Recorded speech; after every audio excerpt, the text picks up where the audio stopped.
Halo guys, welcome back to my channel. Di video kali ini Bunda dan Dani mau makan bakso di warung bakso Pak Bagong.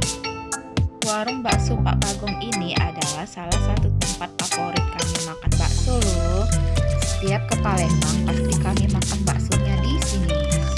Karena bakso di warung Pak Bagong ini rasanya enak banget. Selain itu harganya pun murah meriah. Oh iya, selain menu bakso di warung Pak Bagong ini juga menjual aneka mie ayam tuh guys, dan juga aneka minuman dan jus dengan harga yang sangat terjangkau. Kalau kalian ke Palembang silakan dicoba ya guys, makan di sini dijamin kalian pasti ketagihan. Untuk lokasinya berada di Talang Kelapa, Kecamatan Alang-Alang Lebar. Kalian bisa cari di Google Map dengan mengetik warung bakso Pak Bagong Talang Kelapa Palembang. Dan juga buat kalian yang mau makan bakso di sini, warung bakso Pak Bagong Talang Kelapa ini buka setiap hari ya guys.